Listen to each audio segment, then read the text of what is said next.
New York, Governor Kathy Hochul.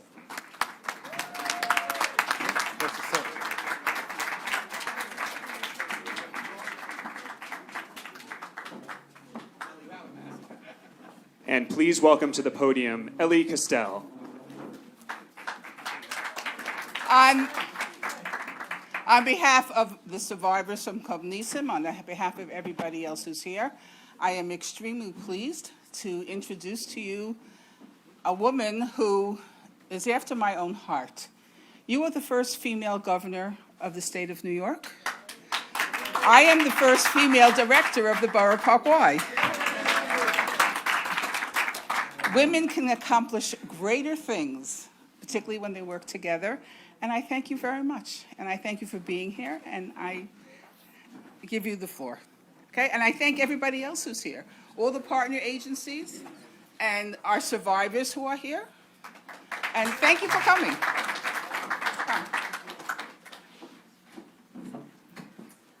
Good afternoon, everyone. I just had one of the most extraordinary experiences in my life. I had a chance to sit in a room and have a meaningful conversation with the most resilient, strongest, but compassionate women I've ever had a chance to encounter. And those are Holocaust survivors sitting right here. You'll be hearing from Eva shortly, but it's what they went through was not just life-changing for them. And for many, they carried these memories and scars with them through life, but it also was always that touchstone that when they had the challenges that came later as residents in a foreign land, United States of America, and settling in New York, no matter how complicated life got or challenges, they always could touch back and say, but look what I overcame. Look what I survived. Look what I endured.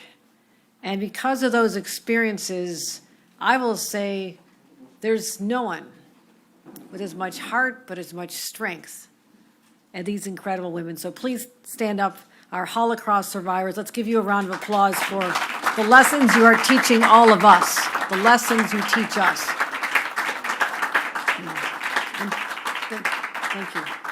And Ellie, I love your enthusiasm, your passion for your work, and it's all right to be the first woman as long as we do such a good job that there's always women after us too, right? Yes. That's the responsibility we have to create those opportunities. Avi Greenstein, I want to thank you for your leadership here as well at the Borough Park Jewish Council, and a friend I've had for many, many years, and that is David Greenfield, who now is the CEO of the Met Council. We knew when he was a council member.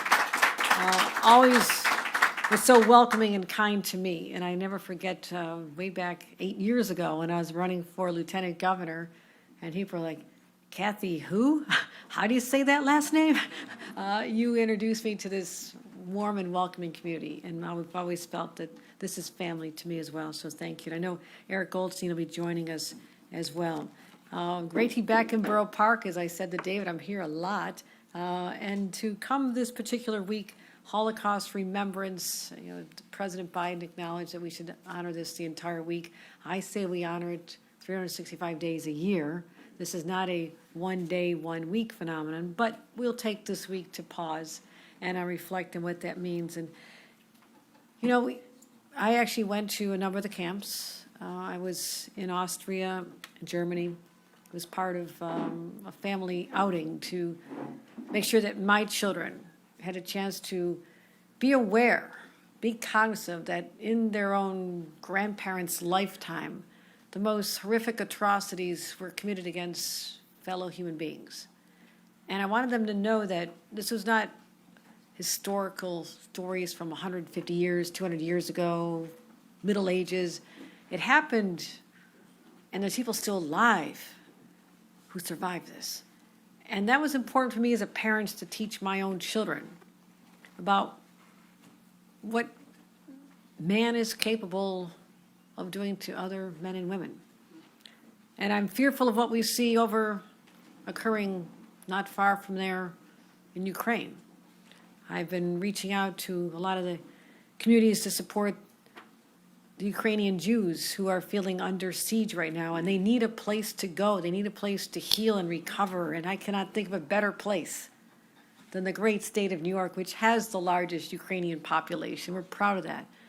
But the Jewish community often feels under siege, and they need the special warmth and love that we believe only New York can offer. So I've extended the welcome, the resources, the conversations with the State Department saying, let us be first. And so that'll continue the tradition of taking people away from the horrors of life and letting them come to New York and heal. And you are examples of what that healing looks like, to be able to come here to this Borough Park Y and to rekindle and friendships, start new friendships, have activities that are stimulating, to share your stories, to talk about grandkids. Somebody might even have 100 grandkids and great-grands, I heard from somebody. I'm on the verge of having my first grandchild any day now, so I got a little catching up to do here, but 100 grandchildren sounds magnificent. And as one of you said, that is your revenge on Hitler, because you just grew families and said, we still not just survive, we thrive. And so we are here to recommit ourselves to supporting the survivors. And it is our duty, not just as New Yorkers, but as citizens of the world. And it's something I take very seriously. But while I'm governor, and I hope to be governor a long time, God willing, I want to make sure we have the resources to take care of you. So I can say we should take care of people and help them thrive and do well, but we need to put money behind it. And I'm here today to announce $2.6 million in funding for the Holocaust Survivors Initiative.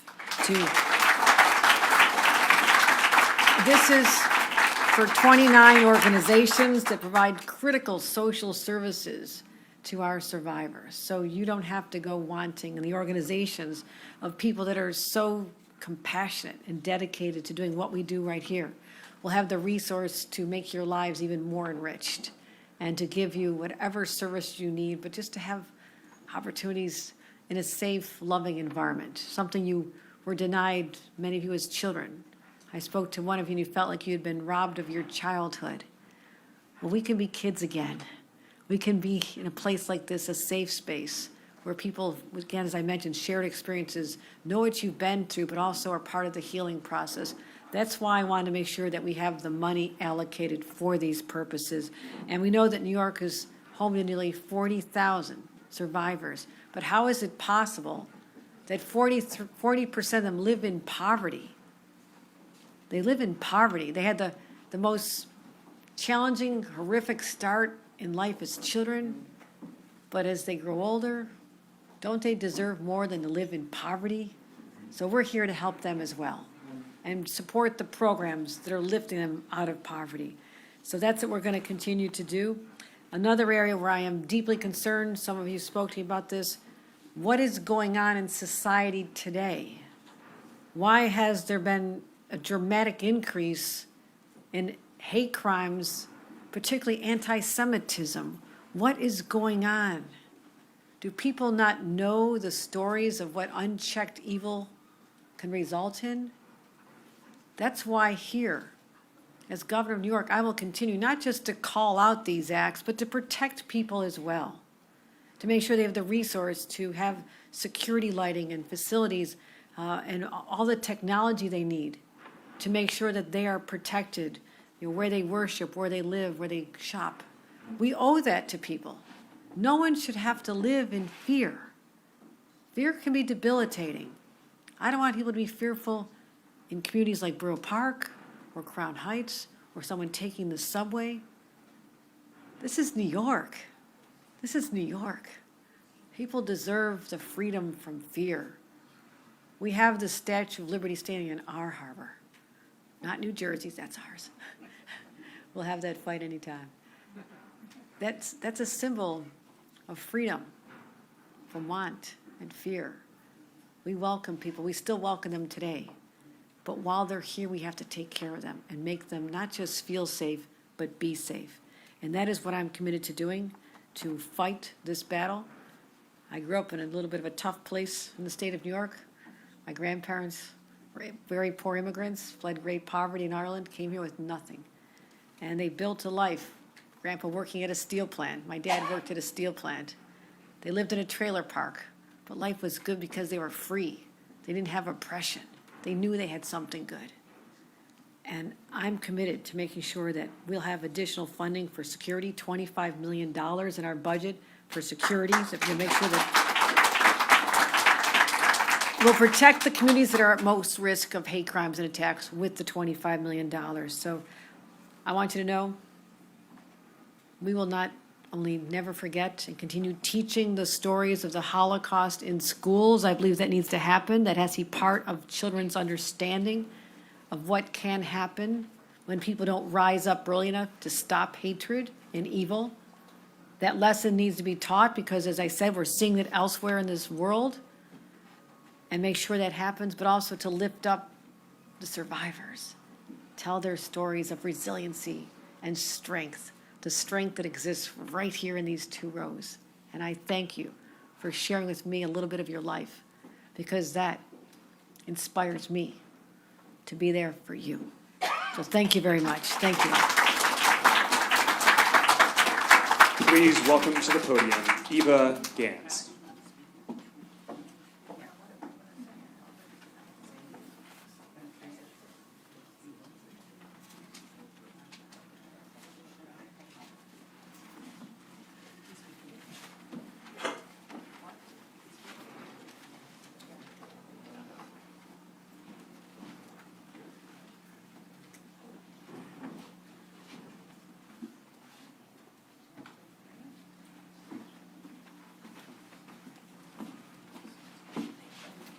Not all of us are used to public speaking. Eva, go ahead. Okay. First of all, I would like to thank you for honoring us with your presence and your warmth and understanding and feeling our pain and giving us a chance to have these programs, and which is really fulfilling our lives at this point. We need this. We also are getting older, and we don't have much time left. So therefore, it's become even more urgent to spread the truth and also to give us all the help that we need, because we are going to need more and more as time goes by. So I really appreciate all your help, and we hope that you will continue to support us. As you have said, we are very proud that you have taken this time to tell us about what programs and how much money was allocated. Now, okay, you already mentioned the recent rise in anti-Semitism. We are especially concerned, being from where we come from, when we see even the slightest indication of anti-Semitism, our antennas go up, because we have been there, we have seen it, and we have seen the horrors that it could bring. So we cannot let it just slide by. It's very important for us, not only anti-Semitism, but any kind of hate act. This is America. This is a free country, and we have to protect that freedom.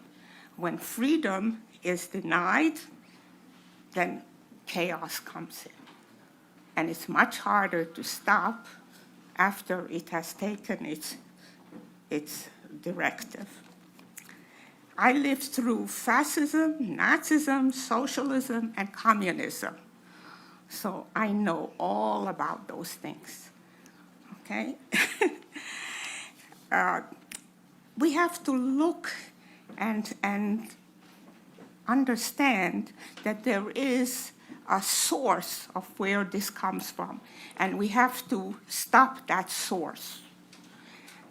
Okay, I feel that it's not enough to say it's unacceptable and we won't tolerate it. We have to do something actively. The people have to understand that we have to protect our freedom, and the freedom is that we stop whatever is harmful to the general public.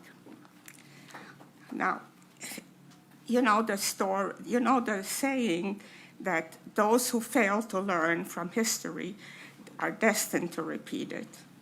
So I feel that the way to learn from history is to teach the future generation, the young people.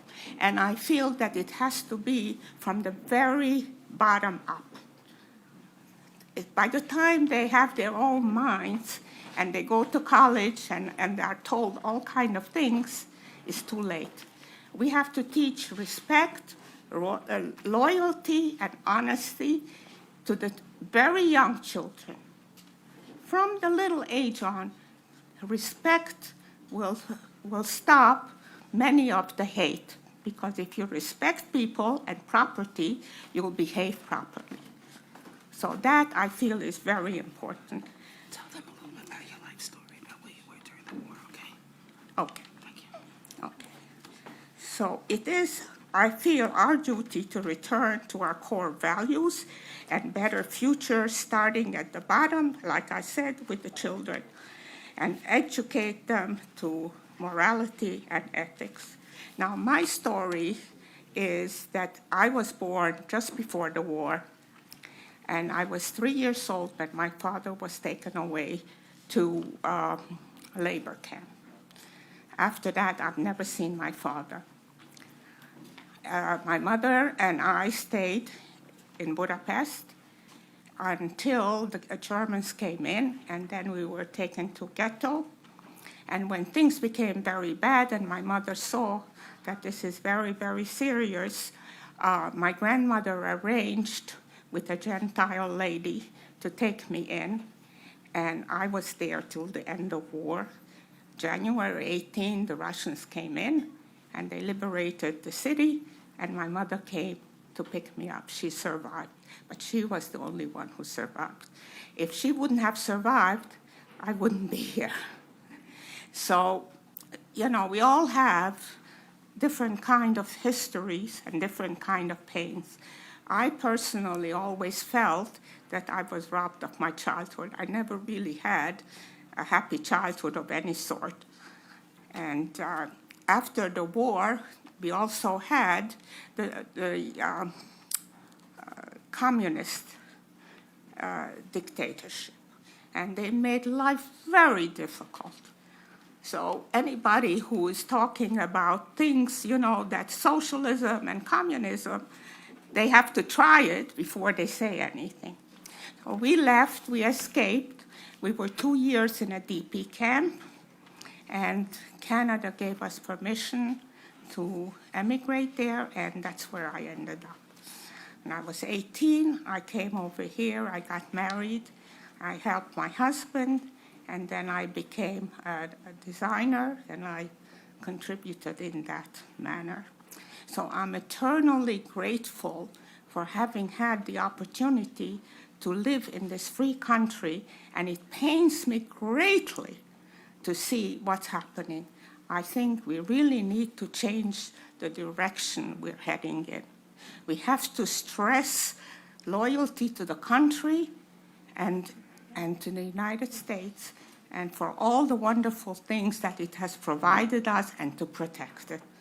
I thank you so much for listening to me, and hopefully we'll get to a better place. Thank you. Please welcome to the podium, Avi Greenstein.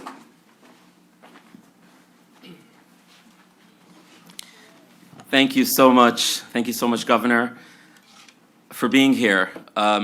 It cannot be overstated what type of a encouragement this is for our precious survivors and for the organizations who dedicate so much, everything to help them out. So I want to begin by saying thank you. And I want to share, especially as we come off the heels of COVID and we're back to normal life, and we've come to realize what we've all gone through, and it's just incredible to have this new infusion of support. The allocations, the money is definitely help us out, but also being here and showing that you care. And so I want to say on that, thank you. And we, you know, one of the incredible partnerships that we have with the state is that organizations, community-based organizations, have this distinct advantage. We work together. And so that's so incredible that we can partner together, pool our resources, our strength, power by numbers. So all of this is a collective effort to make a difference. And I want to just conclude by sharing on Hanukkah, the fourth day of Hanukkah, Greg Schneider, the executive vice president of Claims Conference, and I visited a survivor, Saul Goldberg, 97 years old, turning now 97 years old. And Saul had an incredible story about a miraculous menorah that he had survived the war. It's the only thing that made it from his childhood through the war, through a miraculous way. And he shared the story. It was a fascinating story. And we spent a few hours with Saul. And he relived the horrors of the Holocaust, and it was just unreal.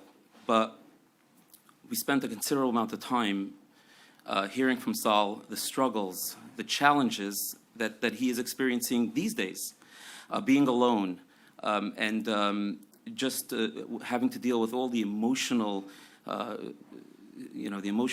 challenges and difficulties and the food insecurities and the need for home health aides. He didn't want to be alone, and what that did to him, those feelings of being alone, and so we walked out. I remember just more resolved than ever that we will do what we can to help survivors like Saul. And it was shortly after that I got that I was notified by that you've allocated this new infusion of funding, this additional funding that will help us develop the programs, grow the programs. We have a lot of work ahead of us. We'll do the best we can, but this type of support is just incredible. So thank you so much for being here, for coming here, and for this tremendous support. We're so grateful. Thanks. Please welcome to the podium David Greenfield.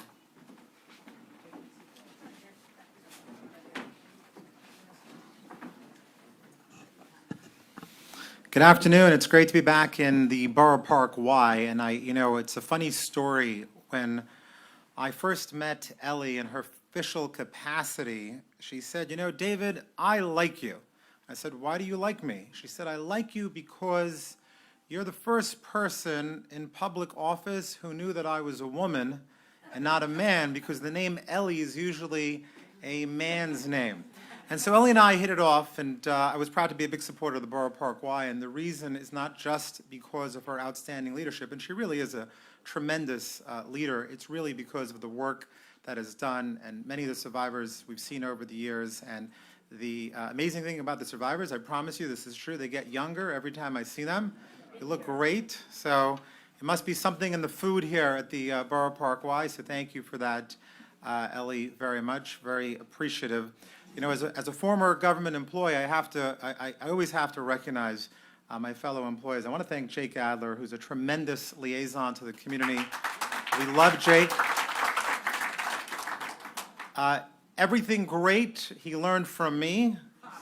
Whatever he's not good at, blame Senator Felder. That was before my time. Just want to go on the record about that as well. And we have some of the top city employees. It's so refreshing, by the way, to have a situation where, I know it sounds counterintuitive, but the governor and the mayor actually work together now, which is like such an amazing thing, right?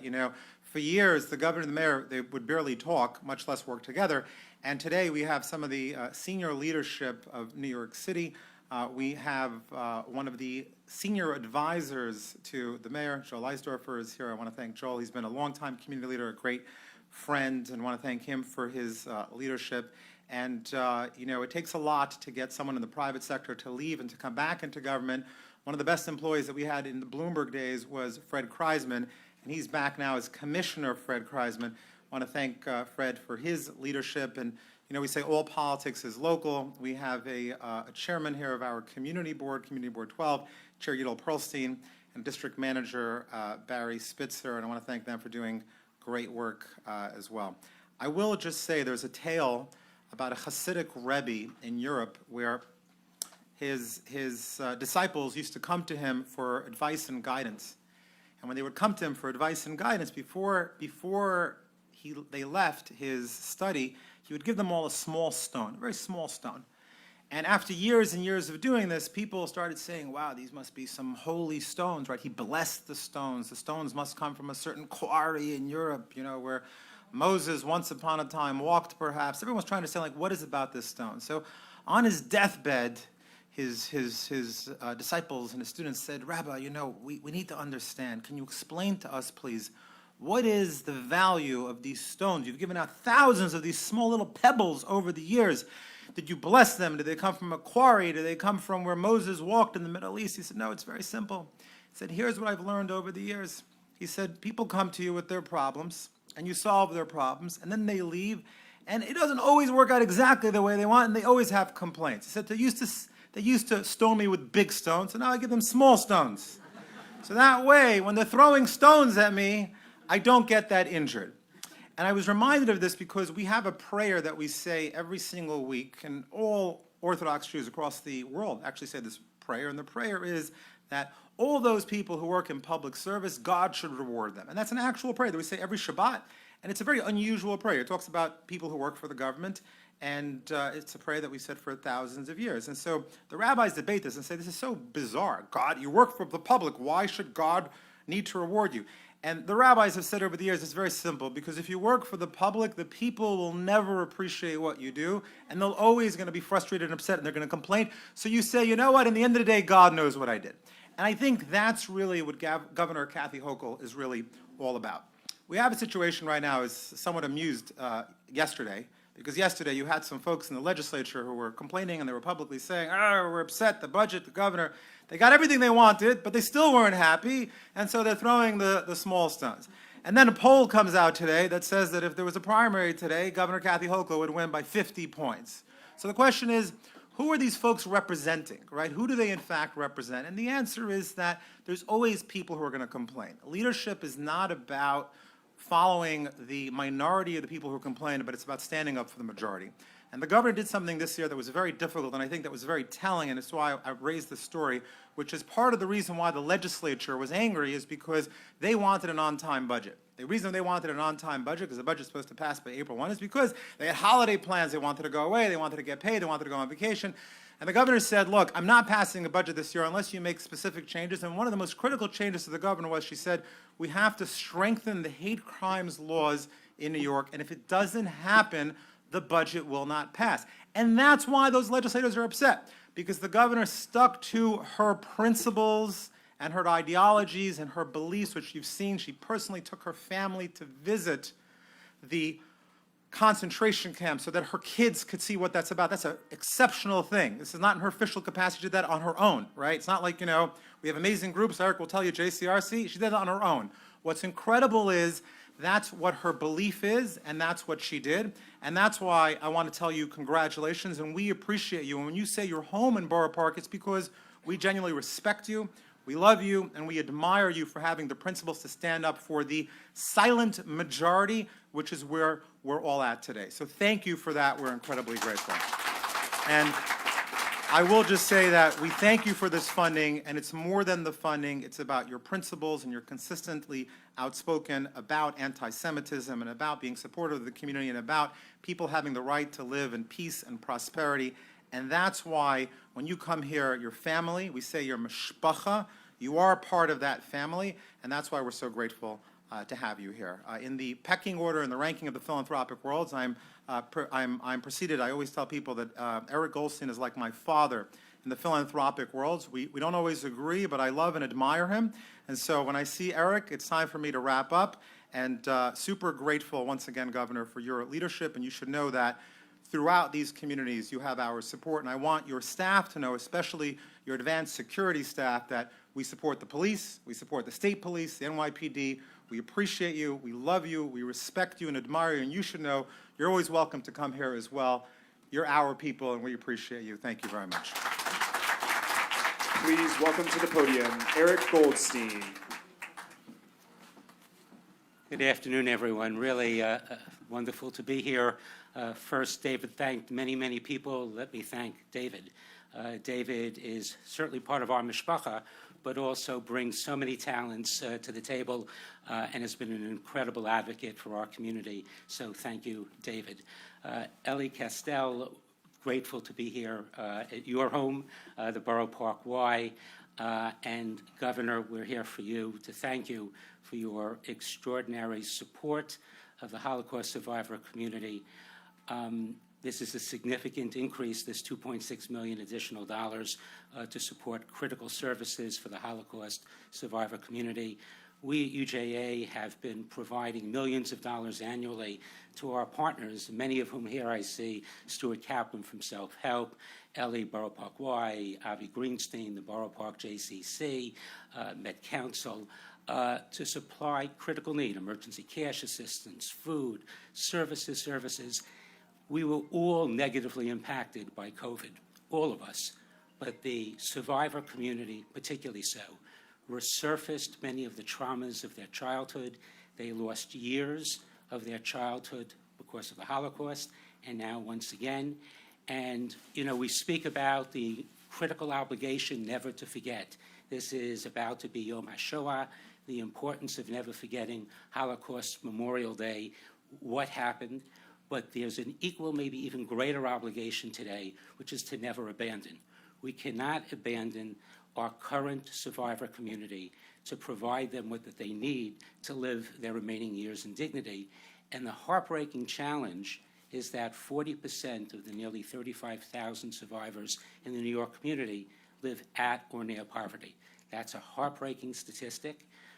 Philanthropy tries to do its part, but philanthropy alone cannot do this, which is why we are so grateful to you, to the state legislature, and it's great to see in New York City representatives here too who do so much. So grateful to all of you, and thank you so much.